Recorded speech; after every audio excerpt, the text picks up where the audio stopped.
Hi friends, अस्सलाम वालेकुम। मी अहमद सुमरो। आज हम डिस्कस करेंगे सिंध लैंड रेवेन्यू एक्ट 1967 के ऊपर। तो ये हमारी लेक्चर सीरीज़ नंबर 21 है, जिसमें हम चैप्टर नंबर 7 जो डील करता है असेसमेंट से, उसके सेक्शन 56 से लेकर 62 तक आज हम डिस्कस करेंगे। तो टॉपिक स्टार्ट करने से पहले मैं आपको बता दूं कि असेसमेंट का कॉन्सेप्ट क्या है। हम ऑलरेडी भी डिस्कस कर चुके हैं, तो आज मैं ज़्यादा आपको बता देता हूँ। असेसमेंट मीन्स के तयन करना या तशख़ीस करना या जांच करना। मीन्स के गवर्नमेंट को जब किसी भी ज़मीन के ऊपर टैक्स इम्पोज करना होता है, तो वो उस ज़मीन की नोहियत देखती है, उस ज़मीन की कैटेगरी देखती है, उस ज़मीन को देखती है कि किस एरिया में वो ज़मीन है। वो देखेगी कि इस ज़मीन में क्या चीज़ ग्रो हो रही है, तो ईच एंड एवरीथिंग ज़मीन के मुतल्लिक देखेगी, उसकी असेसमेंट करेगी, उसके बाद रेवेन्यू फिक्स करेगी। That is the concept of assessment. Section 56 define करता है assessment of land revenue. Land revenue की असेसमेंट तो क्लास नंबर 1 में ये डिफ़ाइन कर रहा है कि किसी भी जो भी ज़मीनें हैं, चाहे वो किसी भी किस्म की हो, किसी भी पर्पस के लिए इस्तेमाल हो, जहाँ कहीं भी सिचुएटेड हो, उसका जो ओनर है वो लाइबल है कि वो गवर्नमेंट का उस ज़मीन को टैक्स या रेवेन्यू पे करे। बट इसमें कुछ ज़मीनों को एक्सेप्ट किया गया है कि इन जो 6 ज़मीनें बताई गई हैं कि इनके अलावा जो भी ज़मीनें हैं वो टैक्स पे करेंगी। ये 6 ज़मीनें जो एक्सेप्शन में आती हैं वो पे नहीं करेंगी। नंबर 1 एक्सेप्शन ये है कि ऐसी ज़मीन या ऐसी लैंड जो गवर्नमेंट से स्पेशल कॉन्ट्रैक्ट से ली गई हो या किसी लॉ के तहत उसे एग्जम्प्टेड किया गया हो लाइबिलिटीज़ से, तो इस सूरत में वो ज़मीनें जो है टैक्स पे नहीं करेंगी। जैसे कि जिस ज़मीन में ऑयल निकलता है तो वो स्पेशल कॉन्ट्रैक्ट करती हैं गवर्नमेंट से, या जो ज़मीन से कोयल निकल रहा है थल वाली साइड, तो वो क्या है कि गवर्नमेंट के स्पेशल कॉन्ट्रैक्ट पे हैं, वो ज़मीन का टैक्स पे नहीं करेंगे। उसके बाद नंबर 2 बात ये कह रहा है कि ऐसी ज़मीनें जो विलेज साइट में इंक्लूड हो। मीन्स के विलेज में जहाँ बंदे रह रहे हैं या टाउन है या छोटा सा विलेज हो, तो वो भी ज़मीन का रेवेन्यू पे नहीं करेंगे। नंबर 3 बात ये कह रहा है कंटोनमेंट लिमिट्स। ऐसी ज़मीनें जो फ़ौजियों की या आर्मी की लिमिट्स में आए, कैंटोनमेंट्स की लिमिट में हैं, वो भी रेवेन्यू पे नहीं करेंगे। नंबर 4 कि ऐसी ज़मीनें जो urban immovable property tax act के तहत आए। मीन्स के इस एक्ट के तहत जो ज़मीनें टैक्स पे कर रही हैं वो रेवेन्यू पे नहीं करेंगी। नंबर 5 बात ये कह रहा है ऐसी ज़मीनें जो वेस्ट हैं या बंजर ज़मीनें हैं जिसका 6 साल से कोई भी कल्टीवेशन नहीं हो रही, तो उस ज़मीनों की सेक्शन 59 के तहत असेसमेंट या रीअसेसमेंट की जाएगी। उसके बाद उस ज़मीन को कल्टीवेट किया जाएगा। जिस डेट को नोटिफिकेशन निकलेगा कल्टीवेट का, उससे 6 साल तक वो शख्स जो है लाइबल नहीं है उस ज़मीन का रेवेन्यू पे करने के लिए। नंबर लास्ट जो 6 बात कर रहा है कि अगर कोई शख्स किसी ज़मीन का ज़कात या उशर ऑर्डिनेंस 1980 के तहत अगर कोई कंट्रीब्यूशन या कोई मुआवजा दे देता है, तो वो भी शख्स रेवेन्यू पे नहीं करेगा। तो ये क्लास नंबर 1 में डिफ़ाइन कर रहा था। क्लास नंबर 2 में ये डिफ़ाइन कर रहा है कि रेवेन्यू इन कैश भी दिया जा सकता है। मीन्स के इन कैश पेमेंट भी हम रेवेन्यू पे कर सकते हैं।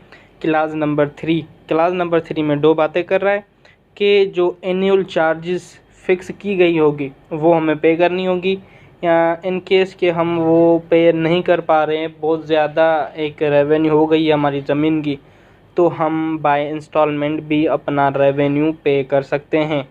दूसरी बात इसमें ये कर रहा है कि अगर किसी ज़मीन के लिए कोई रेट प्रिस्क्राइब्ड किया गया है कि पर एकड़ ये रेट होगा या ये रेंट रेवेन्यू होगा, या ऐसी ज़मीनें या ऐसा यूनिट ऑफ एरियाज़ जिसमें रिकॉर्डेड किया गया हो कि इस यूनिट के एरियाज़ की जो ज़मीनें हैं वहाँ पर कीड़ा लग गया है, या उस एरिया की ज़मीनें मैच्योर्ड हैं या कल्टीवेटेड हैं, तो उन चीज़ों को मद्देनज़र रख के उसके ऊपर एक रेट फिक्स किया जाएगा।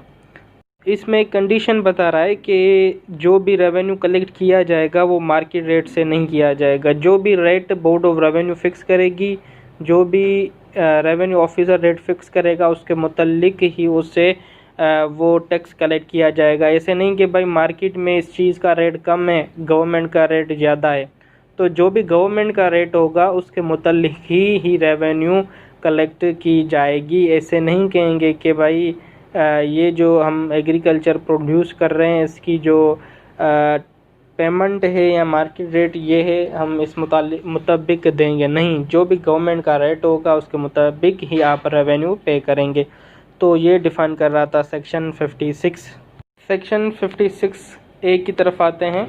सेक्शन 56A डिफ़ाइन करता है exemption of land revenue. Means के कौन कौन सी ज़मीनें हैं जिसे रेवेन्यू से एग्जम्प्टेड इस्तिस्ना या छूट दी गई है कि ये ज़मीनें जो है लैंड रेवेन्यू पे नहीं करेंगी। तो सिंपली अगर कोई लैंड ओनर ने कोई ऐसी चीज़ ओन की हुई है तो वो शख्स या वो लैंड ओनर लायबल नहीं होगा लैंड रेवेन्यू पे करने का। क्या चीज़ ओन की हुई है? नंबर 1, भाई लैंड ओनर है, उसके पास ज़्यादा से ज़्यादा 2.5 एकड़ की ज़मीन है या 2.5 एकड़ से कम की है और वो है भी इरिगेटेड, मीन्स के वो शख्स वो रेवेन्यू पे नहीं करेगा। नंबर 2 बात कर रहा है कि भाई जो लैंड ओनर है उसके पास ज़्यादा से ज़्यादा 5 एकड़ ज़मीन है या 5 एकड़ से कम है, वो अनइरिगेटेड है, जो किसी वेल ट्यूबवेल से या किसी पानी से नहीं, ये जस्ट नेचुरली जो बारिश की वजह से जो पानी आ रहा है उससे इरिगेटेड हो रही हैं, तो वो शख्स भी, वो लैंड ओनर भी रेवेन्यू पे नहीं करेगा। नंबर 3 बात ये कर रहा है कि भाई अगर किसी शख्स के पास ज़मीन है उसमें कुछ इरिगेटेड है कुछ अनइरिगेटेड है, मीन्स के जो ज़मीन इरिगेटेड है वो 2.5 एकड़ तक है और दूसरी ज़मीन जो उसके पास पड़ी है वो अनइरिगेटेड है, तो इस सूरत में भी वो शख्स लैंड ओनर रेवेन्यू पे नहीं करेगा। सेक्शन 56A को फर्दर एक्सप्लेन किया गया है, उसकी एक्सप्लेनेशन दी गई है। नंबर 1 ये कि अगर किसी भी लैंड ओनर की या किसी भी शख्स की 1 एकड़ ज़मीन इरिगेटेड है और 2 एकड़ ज़मीन अनइरिगेटेड है, तो ये समझा जाएगा कि जो 1 एकड़ इरिगेटेड ज़मीन है वो 2 एकड़ अनइरिगेटेड ज़मीन के इक्विवेलेंट है, उसके बराबर है। नंबर बी एक्सप्लेनेशन ये कर रहा है, लैंड जो टर्म है उसको डिफ़ाइन कर रहा है। जैसे कि हमने सेक्शन 56 में डिफ़ाइन किया था क्लास नंबर बी, सी और डी में कि जो कौन सी ज़मीनें हैं जो जिसे एग्जम्प्टेड किया गया है, जो लैंड रेवेन्यू पे नहीं करेंगी, तो लैंड का मतलब वो होगा वो ज़मीनें इंक्लूड हैं। नंबर सी जो है लैंड ओनर को डिफ़ाइन कर रहा है कि लैंड ओनर इंक्लूड्स ऐसा कोई शख्स जिसे गवर्नमेंट की किसी स्कीम के तहत कोई ज़मीन अलॉट ही की गई हो, मीन्स कि ऐसा शख्स जिसे कोई चीज़ अलॉट की गई हो, या ग्रांटी मीन्स के ऐसा कोई शख्स जिसे कोई चीज़ ग्रांट की गई हो। अगर गवर्नमेंट की किसी स्कीम के तहत किसी भी शख्स को कोई ज़मीन अलॉट या ग्रांट की जाती है तो वो शख्स उसका ओनर होगा, उसको उसकी ओनरशिप दी जाएगी। नंबर 2 वो शख्स जो गवर्नमेंट से अपनी ज़मीन लीज़ करवा ले, लीज़ी मीन्स के लीज़ करवा ले, तो वो लैंड ओनर होगा। या ऐसा शख्स जिसके पास जो अपनी ज़मीन या अपनी ज़मीन का कोई पोर्शन किसी को गिरवी रखने के लिए दे दे या उसकी पोजीशन में ही हो, तो वो शख्स उस ज़मीन का लैंड ओनर होगा। नंबर 4 ये डिफ़ाइन कर रहा है कि ऐसा शख्स जिसके पास परमानेंट राइट हो, परमानेंट इंटरेस्ट हो उस ज़मीन का, तो वो भी लैंड ओनर में ही इंक्लूड होगा। ये सिंपली सेक्शन 56A डिफ़ाइन कर रहा है। सेक्शन 57 डिफाइन करता है बेसिस ऑफ असेसमेंट, मीन्स के असेसमेंट किस बेस पे किस बुनियाद पे की जाती है। क्लास नंबर 1 में ये डिफाइन कर रहा है कि जो भी असेसमेंट होगी रेवेन्यू की, वो कोई भी डे या ग्रुप ऑफ डेज की एवरेज एस्टिमेट निकाला जाएगा। मीन्स के जो ग्रोस प्रोड्यूस हो रहा है उसका एस्टिमेट एवरेज क्या है। जैसे कि एक ज़मीनें ट्यूबवेल पे इरीगेटेड होती हैं, एक इरीगेटेड होती हैं, दूसरी अनइरीगेटेड होती हैं। कुछ ऐसे एरियाज़ होते हैं जहाँ पर पानी ज़्यादा होता है, मीन्स के ठट्ठे वाली साइड देखें, मीरपुर खास बदिन वाली साइड देखें, वहाँ की ज़मीनें अच्छी हैं। तो ज़मीन की जो कैटेगरीज होती है, मीन्स के एक ऐसी ज़मीन है वो साइड पे कर दें भाई, ये जो डेज हैं या ये जो ज़मीनें हैं ये इरीगेटेड हैं, बाय ट्यूबवेल्स हो रही हैं, बाय जो जो तरीके से कार से हो रही हैं उन तरीक़ेकार से वो उनको सेपरेटली एक दे बनाएंगे, उनकी एक रिकॉर्ड ऑफ राइट उनका सेपरेट बनाएंगे। भाई ये जो ज़मीनें हैं ये ट्यूबवेल के ज़रिए इरीगेटेड हो रही हैं, ये ज़मीन अनइरीगेटेड हैं, ये ज़मीनें डिज़र्ट एरिया में आ रही हैं, ये ज़मीनें पत्थर वाले इलाके में हैं। तो मीन्स के ईच एंड एवरीथिंग उसकी एक एस्टीमेट बनाएंगे, उसके कंसेंट जहाँ पर वो ज़मीन सूटेटेड है उसके मुताबिक ज़मीन के मुताबिक जो भी एवरेज जो भी एस्टीमेट निकलेगा उसके बुनियाद पर असेसमेंट लगाई जाती है। क्लास नंबर 2 में ये बता रहा है कि जो एस्टीमेट जो लगाया जाएगा या जो एस्टीमेट एवरेज निकाली जाएगी वो जो भी प्रिस्क्राइब्ड मैनर है, जो भी तरीका बताया गया उसी तरीके के मुताबिक ही निकाली जाएगी। तो सिंपली ये सेक्शन 57 डिफाइन कर रहा है। Section 58 limit of assessment, assessment की लिमिट्स। तो बोर्ड ऑफ रेवेन्यू गवर्नमेंट के अप्रूवल से, मंजूरी से एक अमाउंट फिक्स कर देगी या एक एनुअल चार्ज या रेट प्रिस्क्राइब्ड कर देगी कि भाई ये जो ज़मीनें हैं या इस असेसमेंट सर्किल में जो भी ज़मीनें आ रही हैं ये पर एकड़ इतना रेंट रेवेन्यू पे करेंगी। मीन्स के 200, 250, 300, 350, 400 या 500 जितना भी रेवेन्यू फिक्स करेगी बोर्ड ऑफ रेवेन्यू गवर्नमेंट के अप्रूवल से, तो आपको उतना ही पे करना पड़ेगा। तो आपकी जितनी भी ज़मीन होगी वो जितना भी रेट होगा उससे मल्टीप्लाई की जाएगी, तो आपको वो पे करना होगा। यहाँ उसके बाद क्रॉप्स के ऊपर होता है कि भाई आपका ये क्रॉप्स आप प्रोड्यूस कर रहे हैं तो इस क्रॉप्स के ऊपर इतना रेवेन्यू आप इतना पे करें। या ऐसे होगा कि जो भी आपको फाइनल में जो इनकम बचती है, मीन्स कि आपका जो भी नेट असिस्ट होगा उस ज़मीन को ऊपर जितना भी खर्चा होगा वो निकाल कर लास्ट में जो आपको इनकम बचे, जो आपको बजट बचे, उनका 1/4 आप पे करेंगे। मीन्स के आपको 100 रुपये बचे, 200 बचे, 300 बचे, 200 बचे तो 1/4 निकाल कर उसको दे देंगे 50 रुपये 200 का, या 100 का 1/4 क्या है 25 रुपये, 25 रुपये आप रेवेन्यू पे करेंगे, ठीक है, उससे ज़्यादा आप नहीं करेंगे। तो सिंपल ये सेक्शन 58 डिफाइन कर रहा है limit of assessment. Section 59 notification of reassessment and instruction regarding principle of assessment. तो सेक्शन 59 दो बातें डिफाइन कर रहा है, नोटिफिकेशन और इंस्ट्रक्शन। तो क्लास नंबर 1 में डिफाइन कर रहा है कि ज़मीन की असेसमेंट के लिए दो तरीके होते हैं, एक जर्नल दूसरा स्पेशल। तो सेक्शन 59 जर्नल जो असेसमेंट है वो डिफ़ाइन कर रहा है। क्लास नंबर 2 में ये डिफ़ाइन कर रहा है कि आपको किसी भी एरिया या किसी भी ज़मीन की असेसमेंट या रीअसेसमेंट करनी है तो बोर्ड ऑफ रेवेन्यू गवर्नमेंट के अप्रूवल से, गवर्नमेंट की इजाज़त से वो असेसमेंट और रीअसेसमेंट करेगी। अगर गवर्नमेंट अंडरटेकिंग नहीं करती, नोटिफिकेशन नहीं देती, तो आप वो असेसमेंट नहीं कर सकते। क्लास नंबर 3 में ये डिफ़ाइन कर रहा है कि अगर गवर्नमेंट आपको ग्रांट कर देती है, एक इजाज़त दे देती है, तो गवर्नमेंट आपको कुछ इंस्ट्रक्शन प्रोवाइड करेंगी इस एक्ट के तहत, जो इस एक्ट के तहत मुताबिक, इस एक्ट के मुताबिक हों, इस एक्ट के कंसिस्ट हों, उसकी इंस्ट्रक्शन बताएगी और उसके मुतल्लिक कुछ रूल्स एंड रेगुलेशन बनाएगी जो गवर्नमेंट को मुनासिब लगेंगे। उसके बाद आप असेसमेंट और या रीअसेसमेंट करेंगे। तो ये डिफ़ाइन कर रहा है सेक्शन 59। सेक्शन 60 डिफ़ाइन कर रहा है मोड ऑफ असेसमेंट, असेसमेंट करने के तरीके। क्लास नंबर 1 में डिफ़ाइन कर रहा है कि जनरल असेसमेंट रेवेन्यू ऑफिसर करते हैं या रेवेन्यू ऑफिसर से की जाती है। क्लास नंबर 2 में ये डिफ़ाइन कर रहा है कि अगर किसी भी रेवेन्यू ऑफिसर को किसी भी ज़मीन या किसी भी एरिया की असेसमेंट करनी है तो वो कमिश्नर को रिपोर्ट करेगा। कमिश्नर जो है वो प्रपोज़ल बोर्ड ऑफ रेवेन्यू को भेजेगा, बोर्ड ऑफ रेवेन्यू उसकी इजाज़त देगा, उसका अप्रूवल देगा।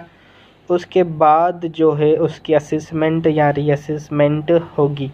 या इन केस अगर कमिश्नर को कोई असेसमेंट या रीअसेसमेंट करनी है तो बोर्ड ऑफ रेवेन्यू उसको इजाज़त देगा, उसके बाद वो असेसमेंट करेगा किसी भी एरिया या ज़मीन की। तो ये सेक्शन नंबर 60 डिफ़ाइन कर रहा है।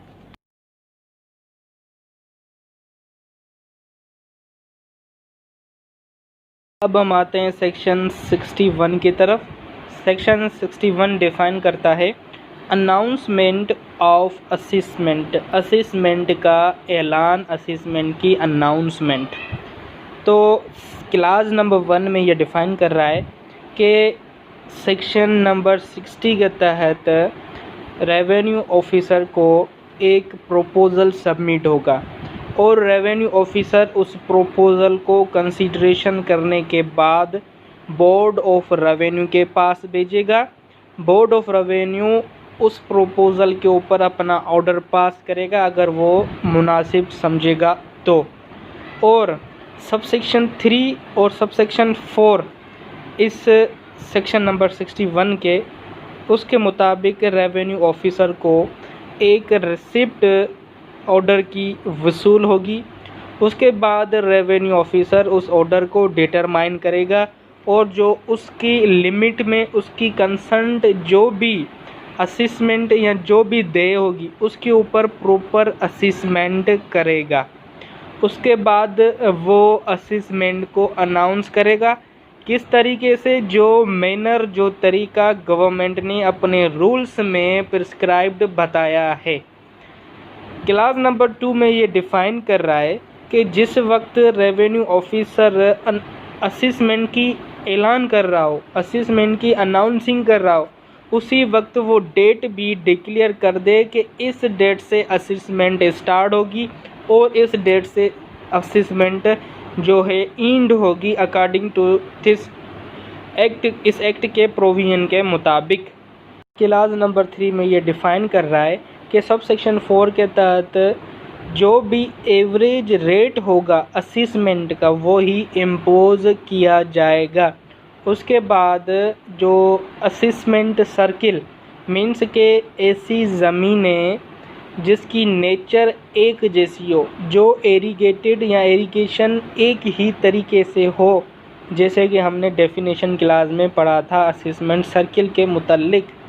तो अगर असेसमेंट सर्किल के किसी भी एरिया की हमें असेसमेंट करनी है और उसका notification section number 59 sub section 2 के तहत अगर इशू होता है तो ऐसी ज़मीनों के ऊपर हम 1/4 असेसमेंट इम्पोज करेंगे।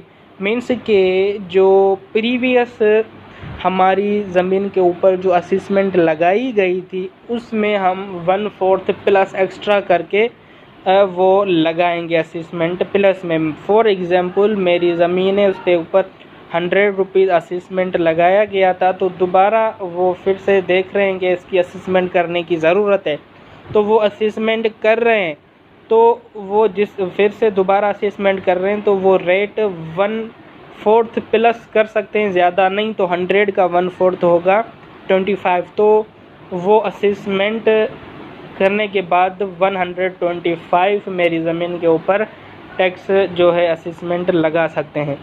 और इसमें एक कंडीशन बता रहा है कि अगर किसी पूरी देय की या मुकम्मल असेसमेंट सर्किल की या मुकम्मल देय की अगर हम असेसमेंट कर रहे हैं तो प्रीवियस जो असेसमेंट थी उससे हम हाफ़ जो है ज़्यादा लगाएंगे। मीन्स के पहले मेरी असेसमेंट 100 थी, उसके बाद जो है उन्होंने जब दोबारा की तो उन्होंने 1/2 मीन्स की आधी बढ़ा दी, मीन्स के 150 कर दी।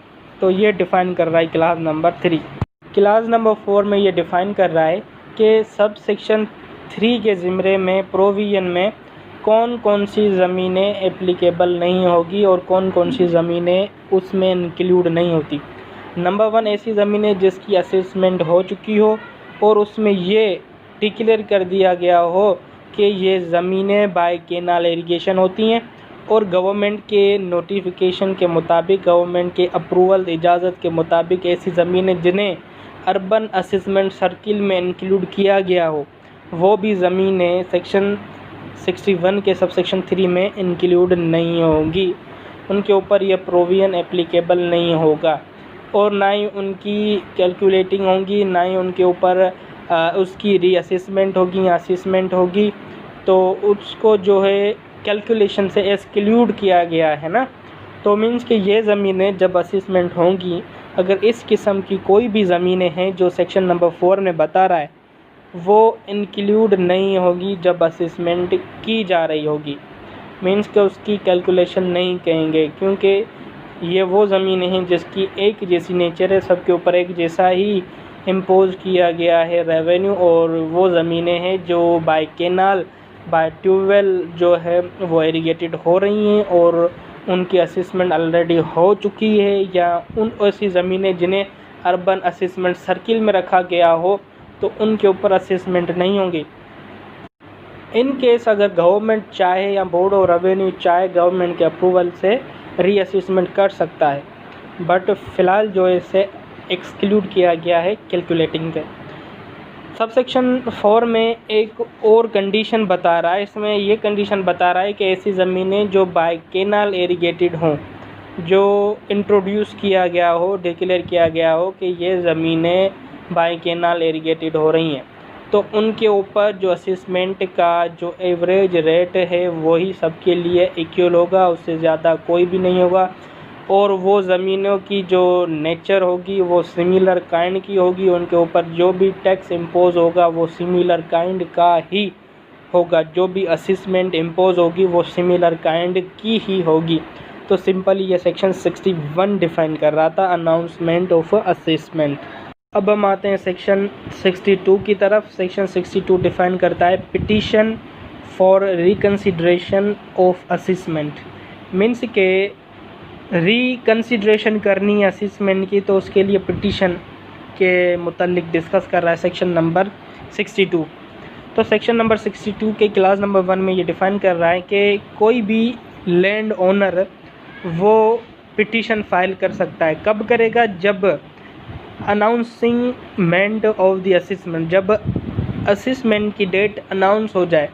मीन्स के सेक्शन 61 के क्लास नंबर 2 में जो डेट अनाउंस हो रही है, तो उसकी डेट अनाउंस होगी। डेट अनाउंस होने के बाद और विदिन 13 डेज़, 30 दिन के अंदर अंदर वो रेवेन्यू के पास प्रेजेंट हो सकता है, पिटीशन फाइल कर सकता है। किस लिए?